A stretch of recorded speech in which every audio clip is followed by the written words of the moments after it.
Men's doubles is next on Margaret Court Arena. Please welcome from the USA, Ryan Harrison and Sam Querrey.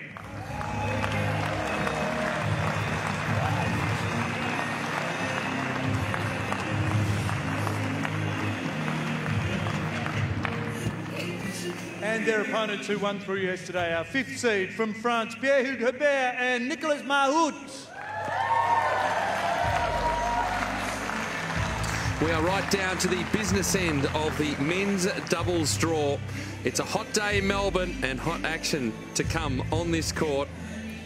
Harrison and Querrey, the Americans, playing the French pairing of Herbert and Mahut. Herbert Mahut, the 5th seeds, Harrison and Querrey unseeded. But Ryan Harrison does have a major title to his name. And that was at Roland Garros in 2017 with his partner Michael Venus. Hot, hot, hot. 29 at the moment. We are looking for around the 36 mark. It will rise as this match goes along, but it's okay for the minute. Humidity not so bad at this stage, but the bright sunshine and the winds staying light for the most part. I'm Peter Mercado. Great to be alongside someone who was out on this court just before in Jaco Elting. What are the conditions like at the moment, Jaco? Well, it's definitely heating up. It was still okay when we played at 11. It was heating up on the court anyways because we played John McEnroe, but that was a different reason. But it's going to heat up today, tennis-wise as well. I've seen Herbert Mahut play yesterday against the Bryan brothers. I've seen a lot of doubles, but it was such a thrilling match to watch, and I'm so looking forward to see them play again today. Just a reminder about the time. The shot clock will be on that screen and on that one, okay? After the warm-up, 60 seconds, you need to be at the back of the court ready for play, 25 seconds between points, and of course we're using Hawkeye, so if you're on a challenge, please do it in a clear and timely manner. Any questions before we start? No? Would you like to choose? We have Rod Laver or A and Z. I think A and Z. What? I think you're the first one. Yeah. It's Rod Laver. You defer? Okay. You stay. Cool. So that's interesting. So, well, there's a couple of interesting things to unpack out of that, Jaco. I mean, who picks ANZ for a start? It's got to be Rod Laver. And two, one of the options that you can take is deferral. You can say to your opponents, you choose. We can't decide, so it's up to you what you want to do. So you can choose to serve, you can choose to receive, you can choose side, which side you want to start on, or you can defer it to your opponents to make the decision.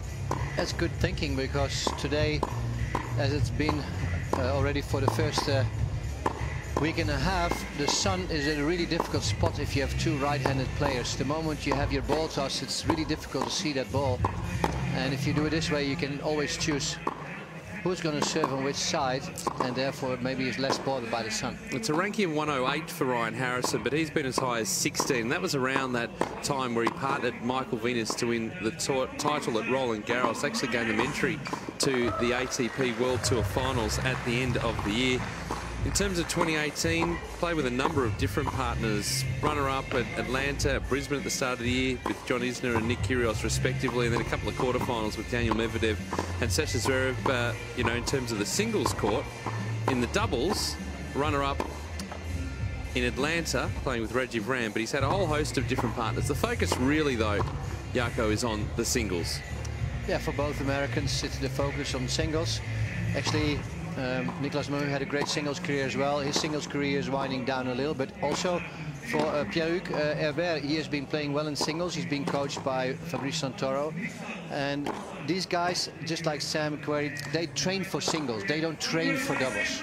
Well, Sam Querrey, ranked 72 in the world, has been as high as 23. 5 doubles titles to his name. The last of those in 2016. Highlights on the doubles court. Haven't played a hell of a lot of them, as Jaco pointed out.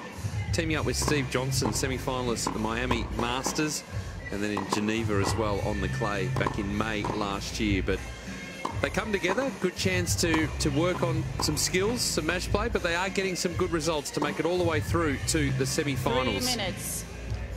If they serve like they can, and they have both a humongous forehand, I mean, they're going to be tough to break, and they will have a hit on pretty much every return because they are used to this kind of speed. Pierre-Hugues Herbert, 12 in the world. He's been inside the world's top 5, number 2 back in 2016. 14 doubles titles to his name. Already won a title in Doha this year with David Goffin.